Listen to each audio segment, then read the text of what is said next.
Assalamualaikum warahmatullahi wabarakatuh. Halo teman-teman semuanya. Selamat pagi, siang, sore, maupun malam. Pertama-tama, perkenalkan nama aku Destriana Hairunisa sebagai mahasiswa psikologi semester 2 di Universitas Muhammadiyah Bandung. Bagaimana nih kabar kalian semua? Semoga kita semua diberi kesehatan terus ya. Nah, sebelumnya kalian pernah mendengar gak sih apa itu mata kuliah psikologi umum? Sebagai mahasiswa psikologi, kalian pasti denger lah apa itu mata kuliah psikologi umum. Nah, jadi di video kali ini kita akan belajar bersama-sama mengenai tentang apa itu mata kuliah psikologi umum beserta mazhab dan materi-materi lainnya. Ditonton terus ya videonya, jangan sampai kelewatan. Nah, jadi teman-teman semuanya, mata kuliah psikologi umum adalah disiplin ilmu yang mempelajari perilaku dan proses psikis manusia secara umum dan menyeluruh, termasuk bagaimana manusia berinteraksi dengan lingkungan dan sesamanya.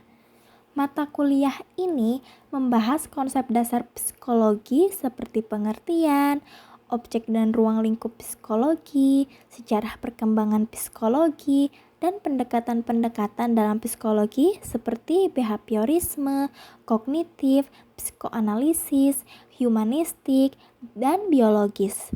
Ada juga fungsi mental, sensasi dan persepsi, bahasa, intelijensi, emosi, motivasi, serta perkembangan kepribadian dalam konteks sosial.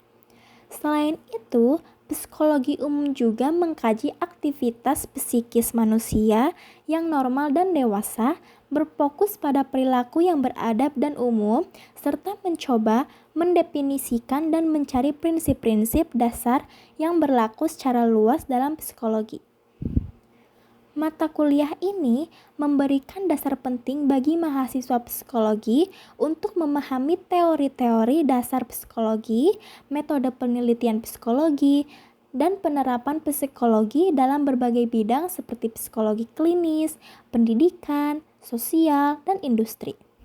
Secara praktis, mahasiswa yang mengambil mata kuliah ini akan memperoleh pengetahuan dan keterampilan dalam memahami aspek kognisi, emosi, motivasi, dan perilaku manusia, serta kemampuan analisis dan penelitian yang mendukung pengembangan ilmu psikologi dan aplikasinya dalam kehidupan sehari-hari dan masyarakat yang beragam. Singkatnya, mata kuliah psikologi umum adalah pengantar yang komprehensif untuk memahami dasar-dasar psikologi sebagai ilmu yang mempelajari perilaku dan proses mental manusia dalam konteks luas. Nah, jadi teman-teman semuanya, yang pertama di sini ada pengertian psikologi. Nah, psikologi adalah ilmu yang mempelajari tentang pikiran, mental, dan perilaku manusia. Lebih lanjutnya, psikologi berusaha untuk memahami yang pertama di sini ada bagaimana manusia berpikir, proses kognitif seperti persepsi, memori, bahasa, dan pemecahan masalah. Yang kedua, ada bagaimana manusia merasakan emosi dan suasana hati yang mempengaruhi tindakan. Yang ketiga, mengapa manusia berperilaku seperti yang mereka lakukan, faktor-faktor internal seperti kepribadian dan motivasi, dan eksternal seperti lingkungan dan budaya yang mempengaruhi tindakan. Yang keempat, perkembangan manusia, perubahan psikologis yang terjadi sepanjang rentang kehidupan. Yang kelima, masalah-masalah mental dan perilaku seperti gangguan kecemasan, depresi, dan masalah hubungan. Jadi, psikologi tidak hanya sekedar membaca pikiran, tetapi merupakan disiplin ilmu yang menggunakan metode ilmiah untuk meneliti dan memahami kompleksitas jiwa manusia. Ilmu ini memiliki banyak cabang dan aplikasinya dalam berbagai bidang kehidupan, mulai dari pendidikan, kesehatan mental, industri, hingga hukum. Nah, jadi teman-teman semuanya, di sini juga ada mazhab psikologi, di antara lainnya ada behaviorisme, kognitif, psikodinamik, humanistik eksistensial, dan biologis. Yang pertama, di sini ada behaviorisme. Jadi, teman-teman semua, dalam mazhab psikologi, behaviorisme adalah pendekatan yang fokus pada studi ilmiah tentang perilaku yang dapat diamati dan diukur. Mazhab ini muncul sebagai reaksi terhadap pendekatan-pendekatan sebelumnya seperti strukturalisme dan fungsionalisme yang dianggap terlalu subjektif karena berfokus pada introspeksi dan pengalaman mental yang tidak dapat diamati secara langsung. Berikut adalah poin-poin penting mengenai behaviorisme dalam psikologi. Yang pertama, di sini ada fokus pada perilaku yang dapat diamati, di mana behaviorisme hanya tertarik pada perilaku yang dapat dilihat dan diukur secara objektif. Proses mental internal seperti pikiran, perasaan, dan kesadaran dianggap sebagai kotak hitam yang tidak dapat diakses secara ilmiah dan oleh karena itu tidak relevan untuk studi psikologi. Yang kedua, lingkungan sebagai penentu perilaku. Nah, para behavioris meyakini bahwa lingkungan adalah faktor utama yang membentuk perilaku.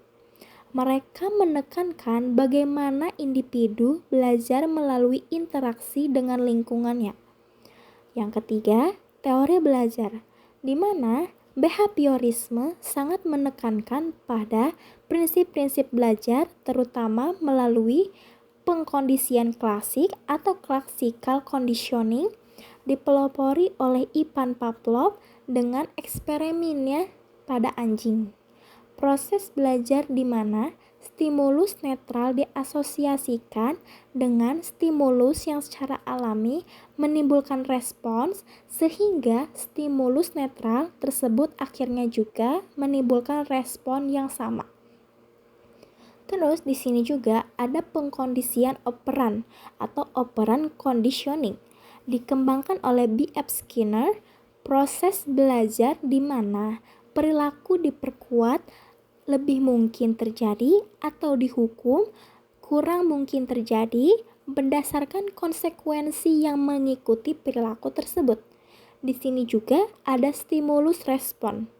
Nah, di mana behaviorisme memandang perilaku sebagai respon terhadap stimulus dari lingkungan. Fokusnya adalah pada hubungan antara stimulus yang diberikan dan respon yang dihasilkan. Di sini juga ada penolakan pada konsep mentalistik, di mana behavioris menolak konsep-konsep mental seperti pikiran, emosi, keinginan, dan niat sebagai penjelasan ilmiah untuk perilaku karena dianggap tidak dapat diamati dan diukur secara objektif. Terus, manusia sebagai tabula rasa, yang dimana beberapa behavioris awal seperti John B. percaya bahwa manusia dilahirkan sebagai tabula rasa atau papan tulis kosong dan semua perilaku dipelajari dari lingkungan. Terus, pentingnya penguatan dan hukuman. Nah, dalam pengkondisian operan, penguatan meningkatkan kemungkinan perilaku diulang, sedangkan hukuman menurunkan kemungkinan perilaku yang diulang. Terus, aplikasi praktis, prinsip-prinsip behaviorisme telah banyak diterapkan dalam berbagai bidang, termasuk pendidikan, misalnya manajemen, modifikasi perilaku, terapi, misalnya itu terapi perilaku, pelatihan hewan, dan periklanan. Nah, di sini juga ada tokoh-tokoh kunci dalam mazhab behaviorisme meliputi Ivan Pavlov pada tahun 1849 sampai 1936, di mana ia terkenal dengan penemuan pengkondisian klasik. Terus yang kedua ada John B. Watson pada tahun 1878 sampai 1958, yang dimana ia sering dianggap sebagai pendiri behaviorisme dengan artikelnya berjudul Psychology as the Behaviorist Views It pada tahun 1913. Terus di sini juga ada Edward Thorndike pada tahun 1874 sampai 1949, di mana ia dikenal dengan hukum efek yang menjadi dasar bagi pengkondisian operan. Terus di sini juga ada B.F. Skinner pada tahun 1904 sampai 1990. Tokoh yang paling berpengaruh dalam mengembangkan dan mempopulerkan pengkondisian operan. Meskipun behaviorisme memiliki pengaruh yang sangat besar dalam secara psikologi dan memberikan kontribusi penting dalam pemahaman tentang belajar, pendekatan ini juga dikritik karena mengabaikan kompleksitas proses mental internal dan peran faktor kognitif dalam perilaku manusia. Seiring waktunya, psikologi kognitif muncul sebagai alternatif yang menekankan pentingnya proses mental, dan banyak psikolog modern mengambil perspektif yang lebih integratif. Nah, kalian pasti paham gak ya? Pasti kalian paham lah ya. Nah, jadi teman-teman di sini juga ada psikodinamik, yang dimana psikodinamik adalah sebuah pendekatan dalam psikologi yang menekankan pada dinamika psikologis yang mendasari perilaku manusia, perasaan, dan emosi. Istilah ini berasal dari kata psyche atau jiwa atau pikiran, dan dynamics gerakan atau proses. Sehingga secara harfiah berarti pergerakan atau proses dalam jiwa. Nah, berikut adalah beberapa poin penting mengenai psikodinamik. Yang pertama di sini ada fokus pada alam bawah sadar. Teori psikodinamik yang dipelopori oleh Sigmund Freud menekankan peran penting dari alam bawah sadar atau unconscious mind dalam membentuk perilaku. Alam bawah sadar diyakini menyimpan keinginan, ketakutan, ingatan terpendam, dan motivasi yang tidak kita sadari namun sangat memengaruhi tindakan kita. Yang kedua, konflik psikis.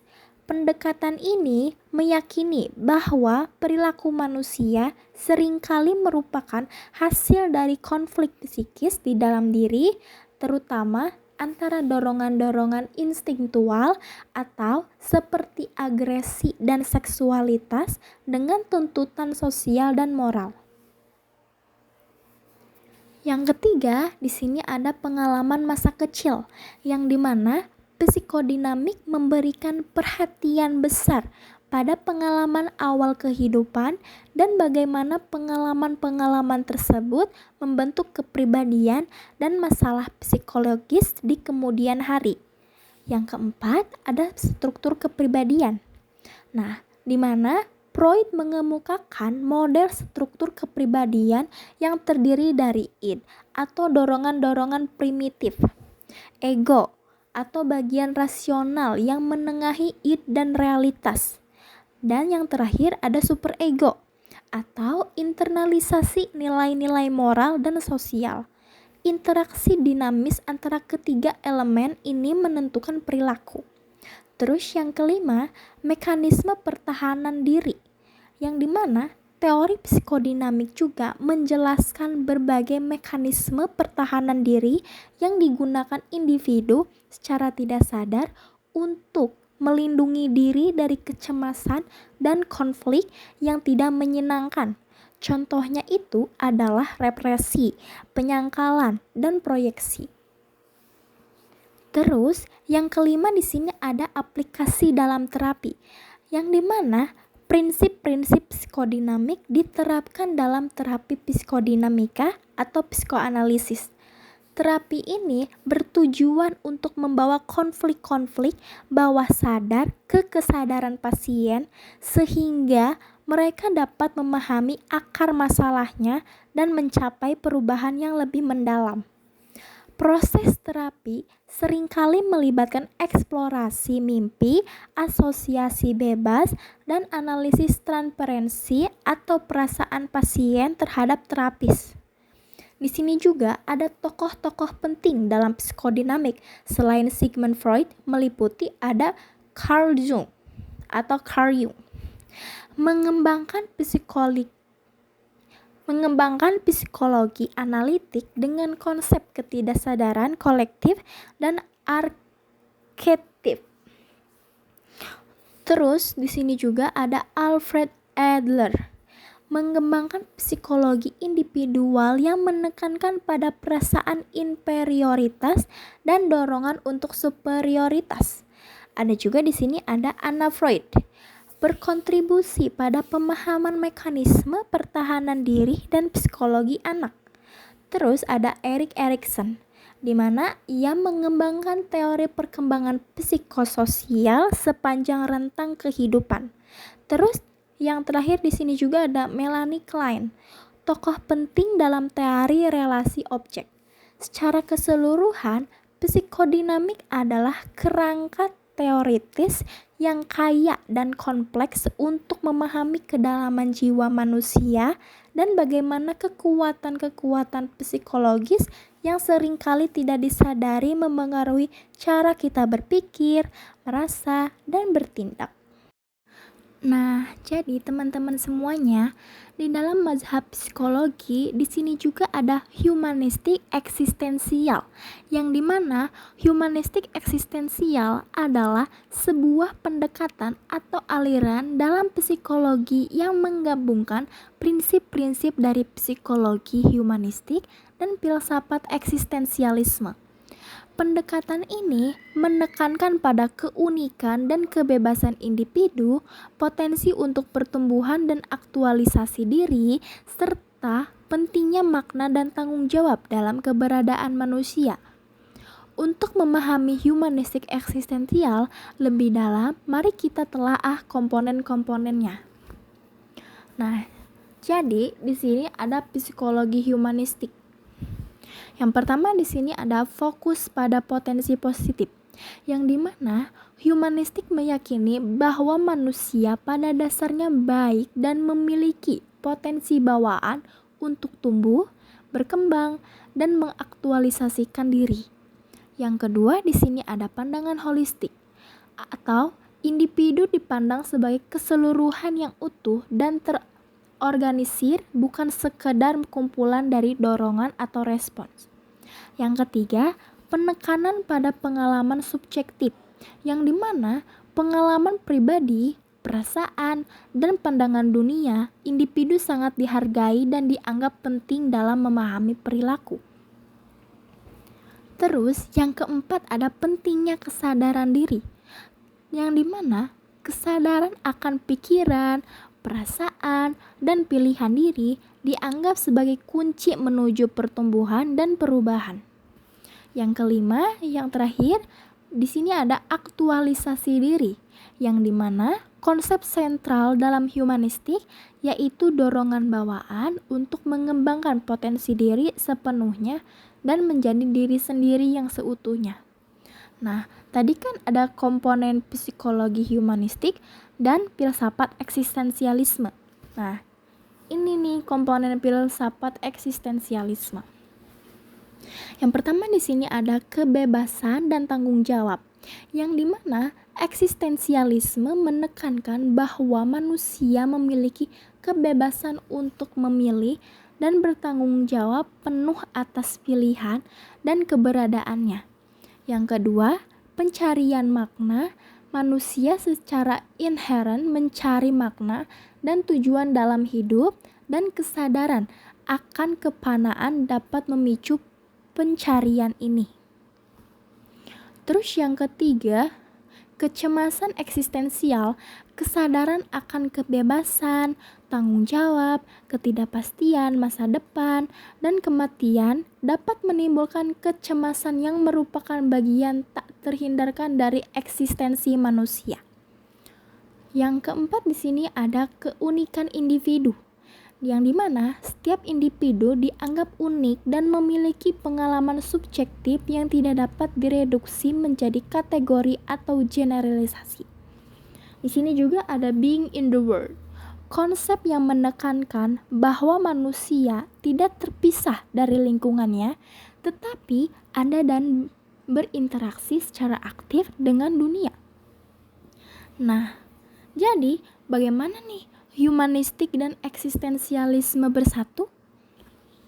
Jawabannya adalah pendekatan humanistik eksistensial menggabungkan optimisme humanistik tentang potensi manusia dengan pandangan eksistensial tentang kebebasan, tanggung jawab, dan pencarian makna dalam menghadapi keterbatasan dan ketidakpastian hidup. Di sini juga ada prinsip-prinsip utama dalam psikologi humanistik eksistensial, yang dimana di sini ada fokus pada keberadaan manusia, di mana memahami individu dalam konteks keberadaannya di dunia, termasuk pengalaman subjektif, perasaan, dan interpretasi mereka terhadap realitas. Yang kedua, penghargaan terhadap keunikan individu, yang dimana mengakui bahwa setiap orang adalah unik dan memiliki jalan hidup serta potensi yang berbeda. Yang ketiga di sini ada penekanan pada kebebasan dan tanggung jawab, yang dimana meyakini bahwa individu memiliki kebebasan untuk memilih dan bertanggung jawab atas pilihan-pilihan mereka. Yang keempat di sini ada pentingnya pencarian makna dan tujuan hidup, yang dimana memahami bahwa manusia memiliki dorongan untuk menemukan makna dalam kehidupan mereka. Terus di sini juga ada fokus pada potensi untuk pertumbuhan dan aktualisasi diri, di mana mendukung individu dalam mengembangkan potensi mereka sepenuhnya dan menjadi diri mereka yang autentik. Nah, peran penting dari hubungan yang autentik menekankan nilai dari hubungan yang jujur, empati, dan saling menghargai dalam memfasilitasi pertumbuhan. Di sini juga ada tokoh-tokoh penting dalam psikologi humanistik eksistensial. Antara lain ada Abraham Maslow, di mana ia dikenal dengan teori hierarki kebutuhan dan konsep aktualisasi diri. Yang kedua ada Carl Rogers, yang dimana ia mengembangkan terapi yang berpusat pada klien dan menekankan pada penerimaan tanpa syarat, empati, dan kongruensi. Yang ketiga ada Rollo May, seorang psikolog eksistensial yang mengeksplorasi tema-tema kecemasan, kebebasan, dan makna dalam konteks psikoterapi. Di sini juga ada Viktor Frankl, seorang psikiater dan penulis buku yang berjudul Man's Search for Meaning, yang mengembangkan logoterapi, sebuah pendekatan yang fokus pada pencarian makna dalam hidup. Yang di sini juga ada Irvin Yalom, seorang psikoterapis eksistensial yang terkenal dengan karyanya tentang kesepian, kematian, kebebasan, dan makna. Nah, jadi dalam konteks terapi, pendekatan humanistik eksistensial ini bertujuan untuk pertama, membantu individu menjadi lebih sadar akan diri mereka sendiri, perasaan mereka, dan pilihan-pilihan yang mereka buat. Yang kedua, mendorong individu untuk mengambil tanggung jawab atas hidup mereka dan menghadapi kecemasan eksistensial dengan berani. Terus yang ketiga, memfasilitasi pencarian makna dan tujuan hidup yang lebih autentik. Yang keempat, mendukung individu dalam proses aktualisasi diri dan mencapai potensi penuh mereka. Yang kelima, yang terakhir, ada membangun hubungan terapeutik yang penuh empati, penerimaan, dan kejujuran. Nah, jadi secara keseluruhan, psikologi humanistik eksistensial menawarkan perspektif yang kaya dan mendalam tentang kondisi manusia, menekankan pada potensi, kebebasan, tanggung jawab, dan pencarian makna sebagai aspek-aspek fundamental dari keberadaan kita. Paham kan? Nah, jadi teman-teman semuanya, dalam mazhab psikologi juga di sini ada kognitif. Nah, dalam mazhab psikologi, kognitif merujuk pada proses mental yang terlibat dalam memperoleh, memproses, menyimpan, dan menggunakan pengetahuan. Mazhab psikologi kognitif yang muncul sebagai respons terhadap behaviorisme pada pertengahan abad ke-20 fokus pada bagaimana pikiran bekerja dan bagaimana proses mental ini memengaruhi perilaku. Berikut adalah beberapa poin penting mengenai kognitif dalam mazhab psikologi. Yang pertama di sini adalah fokus pada proses mental internal, yang dimana berbeda dengan behaviorisme yang menekankan pada perilaku yang dapat diamati. Psikologi kognitif berfokus pada kotak hitam pikiran. Ini mencakup berbagai proses seperti persepsi. Nah, bagaimana kita menerima dan menafsirkan informasi dari indera. Atensi, yang dimana bagaimana kita memfokuskan diri pada informasi tertentu dan mengabaikan yang lain. Ada juga memori. Nah, kalau memori, bagaimana kita menyimpan dan mengambil kembali informasi. Terus ada bahasa. Nah, kalau di bahasa, bagaimana kita memahami dan menghasilkan komunikasi. Terus ada berpikir. Bagaimana kita memecahkan masalah, membuat keputusan, dan bernalar. Terus ada juga intelijensi, yang dimana kemampuan kognitif secara umum. Terus ada belajar. Bagaimana kita memperoleh pengetahuan dan keterampilan baru. Terus di sini juga ada manusia sebagai pemproses informasi, yang dimana psikologi kognitif seringkali memandang manusia sebagai sistem pemproses informasi mirip dengan komputer. Informasi dari lingkungan diterima, diproses, disimpan, dan kemudian digunakan untuk menghasilkan respons atau perilaku. Terus di sini juga ada struktur mental. Mazhab ini juga tertarik pada bagaimana informasi diorganisasikan dan direpresentasikan dalam pikiran, seperti melalui skema, konsep, dan mode mental. Terus ada pengaruh pada perilaku. Psikologi kognitif percaya bahwa proses mental internal ini adalah penentu utama perilaku. Untuk memahami mengapa seseorang bertindak seperti yang mereka lakukan, kita perlu memahami apa yang terjadi di dalam pikiran mereka. Terus ada metode penelitian. Psikologi kognitif menggunakan berbagai metode penelitian untuk mempelajari proses mental, termasuk eksperimen laboratorium, studi kasus, observasi, dan pemodelan komputasional. Terus ada aplikasi luas. Nah, di mana prinsip-prinsip psikologi kognitif memiliki aplikasi yang luas dalam berbagai bidang, termasuk pendidikan, terapi, misalnya itu terapi kognitif perilaku, desain antarmuka pengguna, dan kecerdasan buatan. Di sini juga ada tokoh-tokoh pentingnya loh dalam perkembangan psikologi kognitif, meliputi ada Ulrich Nietzsche, yang dimana ia sering dianggap sebagai bapak psikologi kognitif dengan bukunya yang berjudul Cognitive Psychology pada tahun 1967. Terus ada George Miller, di mana ia terkenal dengan penelitiannya tentang kapasitas memori jangka pendek, The Magical Number 7 plus or minus 2.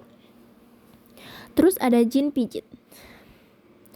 Teori perkembangan kognitifnya memberikan kontribusi besar dalam memahami bagaimana pemikiran anak-anak berubah seiring waktu. Di sini juga ada Jerome Bruner, berkontribusi pada pemahaman tentang belajar dan representasi pengetahuan. Ada David Ausubel, di mana ia dikenal dengan teori belajar bermakna. Ada juga Herbert Simon dan Allen, di mana ia pelopor dalam penelitian tentang pemecahan masalah dan kecerdasan buatan. Ada juga Noam Chomsky. Kritikannya terhadap behaviorisme, bangkitnya psikologi kognitif. Singkatnya nih ya teman-teman, kognitif dalam mazhab psikologi adalah fokus pada studi ilmiah tentang pikiran dan proses mental serta bagaimana proses-proses ini memengaruhi perilaku manusia. Mazhab ini memberikan kontribusi signifikan terhadap pemahaman kita tentang bagaimana kita berpikir, belajar, mengingat, dan berinteraksi dengan dunia di sekitar kita. Nah, jadi teman-teman semuanya, yang terakhir di sini adalah biologis. Dalam mazhab psikologi, biologis atau sering juga disebut biopsikologi atau psikologi fisiologis adalah pendekatan yang menekankan pada peran faktor-faktor biologis dan fisiologis dalam menjelaskan perilaku, pikiran, dan perasaan manusia. Mazhab ini berakar pada pemahaman bahwa segala sesuatu yang psikologis pada dasarnya juga bersifat biologis. Berikut adalah poin-poin penting mengenai perspektif biologis dalam psikologi. Nah, yang pertama di sini ada fokus pada dasar-dasar biologis perilaku, yang dimana pendekatan ini mempelajari bagaimana struktur dan fungsi tubuh, terutama otak, sistem saraf, sistem endokrin atau hormon, dan genetika memengaruhi perilaku dan proses mental. Ada juga manusia sebagai organisme biologis, yang dimana perspektif biologis memandang manusia sebagai organisme biologis yang perilakunya merupakan hasil dari proses fisik dan kimiawi dalam tubuh. Terus ada pengaruh genetik. Mazhab ini meneliti bagaimana faktor keturunan atau gen dapat memengaruhi berbagai aspek psikologis seperti kepribadian, kecerdasan, dan kerentanan terhadap gangguan mental. Studi tentang anak kembar sering digunakan untuk memahami peran genetika dalam perilaku. Terus ada juga peran otak dan sistem saraf. Psikolog biologis mempelajari bagaimana berbagai bagian otak dan sistem saraf bekerja dan berinteraksi untuk menghasilkan pikiran, emosi, dan tindakan. Mereka menggunakan teknik seperti pemindaian otak, misalnya MRI, fMRI, EEG, studi lesi otak, dan penelitian tentang neurotransmitter atau zat kimia otak. Ada pengaruh hormon, yang dimana sistem endokrin dan hormon yang dihasilkannya juga dianggap memiliki peran penting dalam mengatur berbagai perilaku seperti agresi, motivasi, dan suasana hati. Di sini juga ada proses evolusi. Beberapa psikolog biologis juga mempertimbangkan perspektif evolusioner, yaitu bagaimana proses seleksi alam telah membentuk otak dan sistem saraf manusia selama berabad-abad untuk meningkatkan kemampuan adaptasi dan kelangsungan hidup yang pada gilirannya memengaruhi perilaku saat ini. Terus ada juga hubungan pikiran dan tumbuh. Perspektif biologis menekankan hubungan yang erat antara pikiran atau mind dan tubuh atau body. Mereka meyakini bahwa perubahan pada satu aspek dapat memengaruhi aspek lainnya. Terus ada aplikasi dalam psikopatologi. Pendekatan biologis memiliki kontribusi besar dalam memahami dan mengobati gangguan mental. Misalnya, ketidakseimbangan neuron Neurotransmitter di otak dikaitkan dengan kondisi seperti depresi dan psikojophrenia, dan pengobatan seringkali melibatkan intervensi farmakologis yang menargetkan proses biologis. Tokoh-tokoh penting yang berkontribusi pada mazhab psikologi biologis, atau meskipun tidak secara eksklusif meliputi.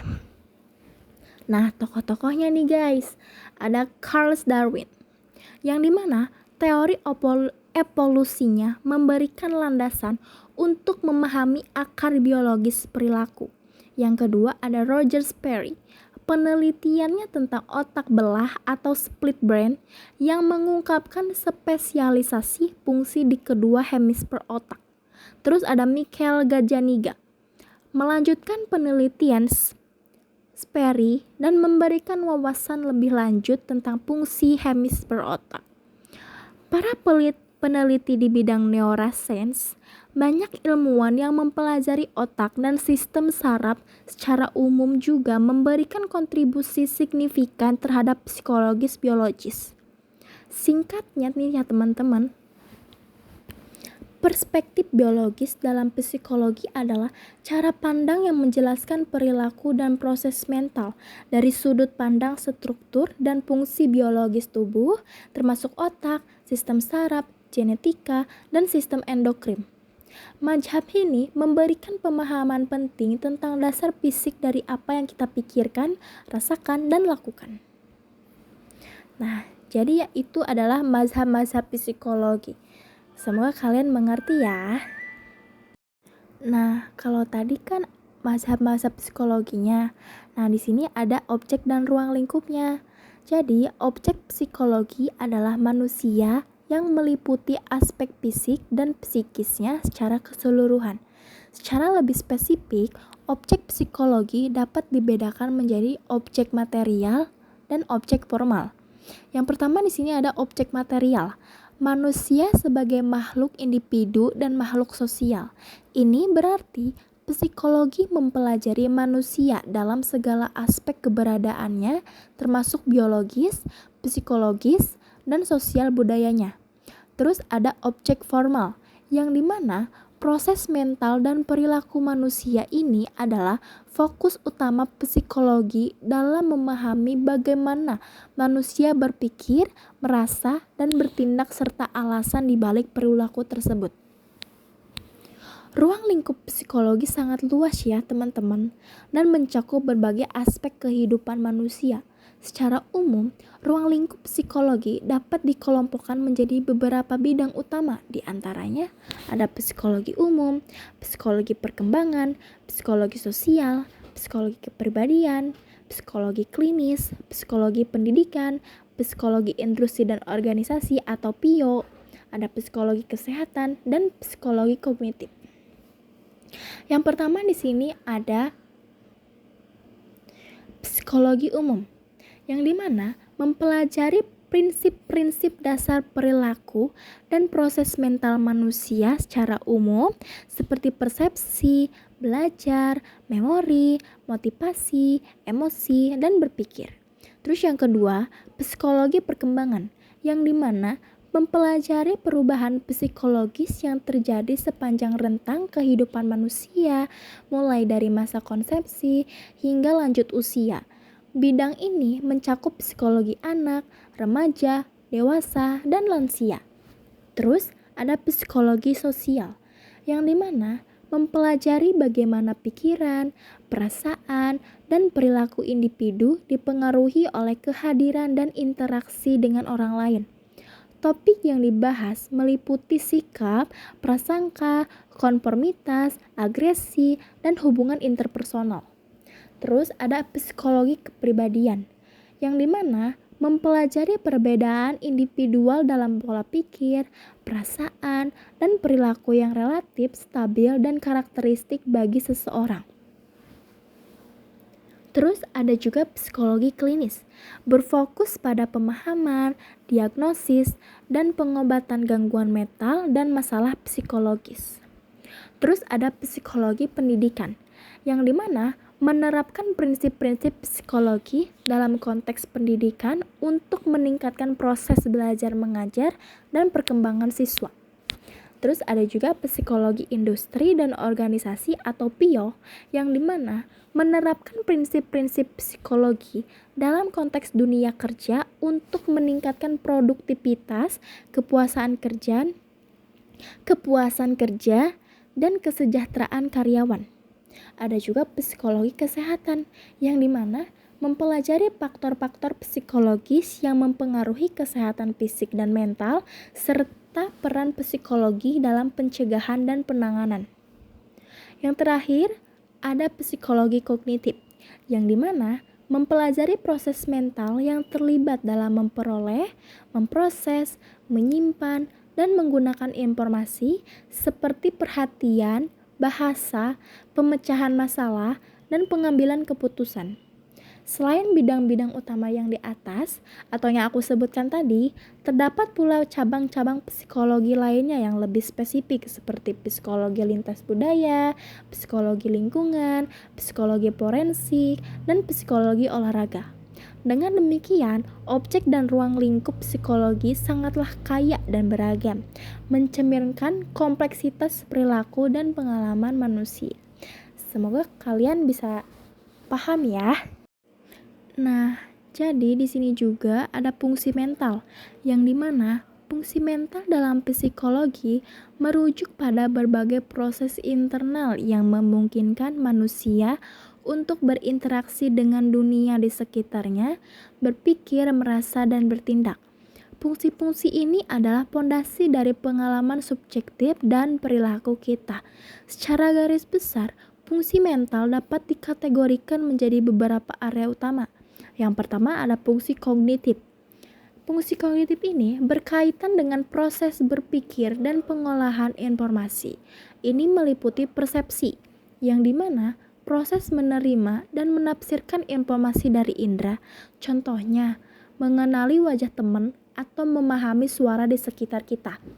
Perhatian, yang dimana kemampuan untuk memfokuskan diri pada informasi yang relevan dan mengabaikan gangguan. Contohnya itu berkonsentrasi saat membaca buku di tengah keramaian. Terus ada memori. Proses menyimpan, mempertahankan, dan mengambil kembali informasi. Contohnya, mengingat nama seseorang atau pelajaran yang telah dipelajari. Bahasa. Kemampuan untuk memahami dan menggunakan simbol atau kata-kata untuk berkomunikasi, contohnya berbicara, menulis, dan memahami percakapan. Terus ada berpikir, yang dimana proses menggunakan informasi untuk memecahkan masalah, membuat keputusan, bernalar, dan menciptakan ide-ide baru. Contohnya, merencanakan liburan atau mencari solusi untuk masalah matematika. Intelijensi, yang dimana kemampuan umum untuk belajar dan memecahkan masalah. Terus kan yang pertama itu ada fungsi kognitif, terus yang kedua ini ada fungsi emosi atau afektif, yang dimana berkaitan dengan perasaan dan suasana hati. Fungsi afektif ini meliputi emosi dasar, yang dimana seperti bahagia, sedih, marah, takut, jijik, dan terkejut.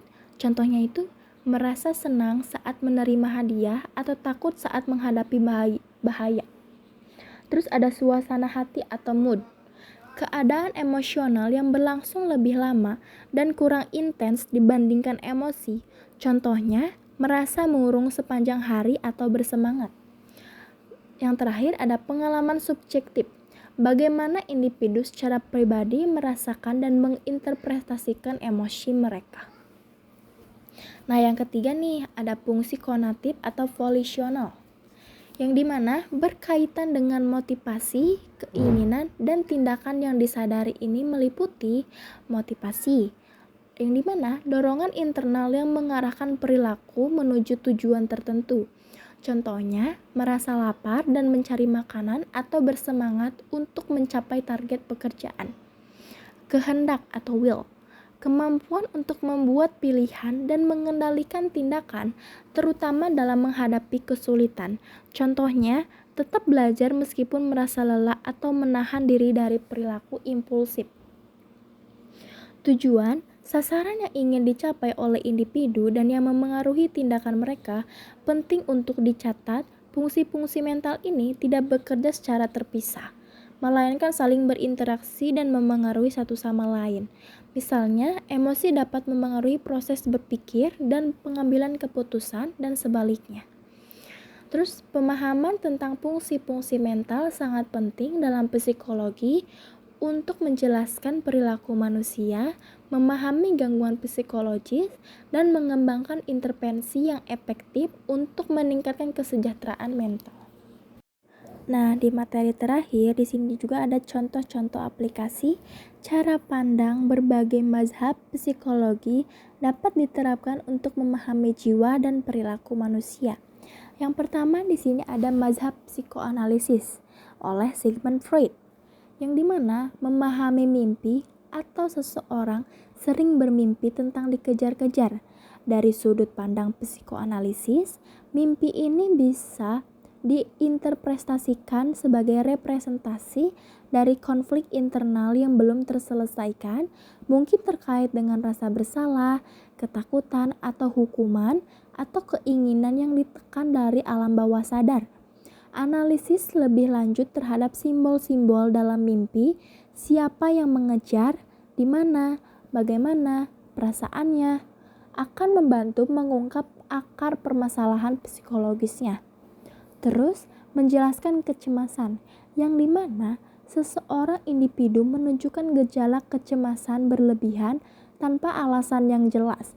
Psikoanalisis mungkin melihat ini sebagai akibat dari mekanisme pertahanan diri yang tidak efektif dalam mengatasi konflik antara id atau dorongan primitif atau ego, realitas, dan superego, nilai moral. Kecemasan bisa menjadi sinyal bahwa ego kewalahan dalam menangani tuntutan yang saling bertentangan ini. Terus, memahami perilaku agresif atau seorang anak seringkali menunjukkan perilaku agresif di sekolah. Psikoanalisis dapat menjelaskan ini sebagai manifestasi dari insting thanatos atau dorongan kematian yang tidak tersalurkan dengan baik atau sebagai akibat dari pengalaman masa kecil yang penuh frustasi dan kemarahan yang terpendam. Terus yang kedua di sini ada mazhab behaviorisme oleh B.F. Skinner, Ivan Pavlov. Mengatasi fobia, yang dimana seseorang memiliki fobia terhadap ketinggian. Behaviorisme akan fokus pada bagaimana fobia ini dipelajari melalui pengkondisian klasik, misalnya pengalaman traumatis di tempat tinggi. Intervensinya akan melibatkan teknik-teknik seperti desensitasi sistematis, di mana individu secara bertahap dihadapkan pada stimulus yang ditakuti dalam suasana yang rileks untuk memutus asosiasi antara ketinggian dan rasa takut. Membentuk kebiasaan baru, yang dimana seseorang ingin mengembangkan kebiasaan berolahraga secara teratur. Behaviorisme akan menekankan pentingnya penguatan positif. Setiap kali individu berhasil berolahraga, ia akan memberikan dirinya hadiah kecil, misalnya menonton film favorit, untuk meningkatkan kemungkinan perilaku tersebut di masa depan. Terus ada mengelola perilaku anak, yang dimana seseorang guru ingin mengurangi perilaku mengganggu di kelas. Behaviorisme menyarankan penggunaan sistem token ekonomi, di mana siswa mendapatkan token untuk perilaku positif, misalnya mengerjakan tugas tepat waktu, berpartisipasi aktif, dan token tersebut dapat ditukar dengan hadiah yang diinginkan. Nah, yang ketiga ada mazhab kognitif oleh Jean Piaget, Albert Bandura. Yang pertama, mengatasi depresi, yang dimana seseorang mengalami depresi dan memiliki pikiran-pikiran negatif tentang diri sendiri, dunia, dan masa depan atau trait kognitif back. Psikologi kognitif akan membantu individu mengidentifikasi dan menantang pikiran-pikiran irasional ini, menggantinya dengan pikiran yang lebih realistis dan positif. Terapi kognitif perilaku CBT adalah contoh aplikasi yang kuat dari mazhab ini. Yang kedua, meningkatkan kemampuan belajar, yang dimana seseorang siswa kesulitan memahami materi pelajaran. Psikologi kognitif akan fokus pada proses mental yang terlibat dalam belajar, seperti perhatian, memori, dan pemecahan masalah. Strategi intervensi mungkin melibatkan teknik-teknik seperti chunking informasi, penggunaan peta konsep, atau latihan metakognisi. Berpikir tentang bagaimana seseorang berpikir.